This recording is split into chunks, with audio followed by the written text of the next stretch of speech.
Hey everyone, Roddy here, Cybersecurity Technical Fellow over at Sherweb, here to talk a little bit about cyber insurance pointers you should be aware of. So the first thing is coverage scope, so understanding first-party coverage and third-party coverage. So first-party coverage being errors and omissions insurance that protects your business from direct losses due to like cyber incidents, data breaches, ransomware attacks, business interruption, etc. It's things caused to your business by your business.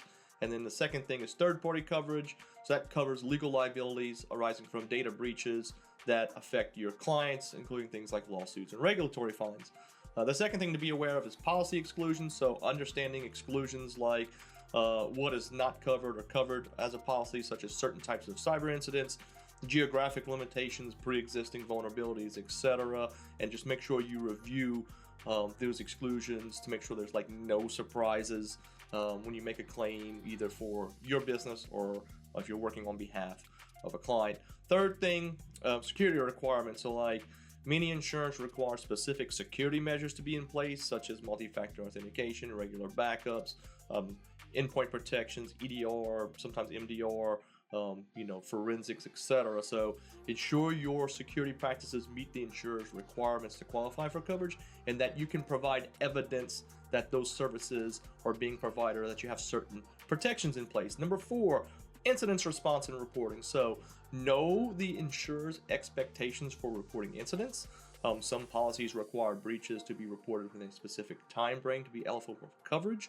And check if the policy includes access to incident response teams or forensics experts to help manage and mitigate some of those cyber incidents, right? Some policies do allow you to bring your own forensics and incident response teams. That should be discussed prior to signing the contract for insurance. And then cost and benefits, the last piece, right? So evaluate the cost of premiums and deductibles against the potential financial impact of a cyber incident. Ensure the coverage limits are sufficient to cover potential losses, including legal fees, data recovery costs, business interruption expenses, and sometimes even marketing and PR. All those expenses tend to pile up, and then sometimes insurers will have specific limits on how much can be spent for each one of those buckets. So understand those, understand how those get paid out, and how those insurances companies will reimburse you for those expenses. So I hope this was valuable. Thank you for listening to me. We do have a massive cyber insurance guide that we've put together that helps you learn the nuts and bolts of creating a cyber insurance program. That will be linked in the video below.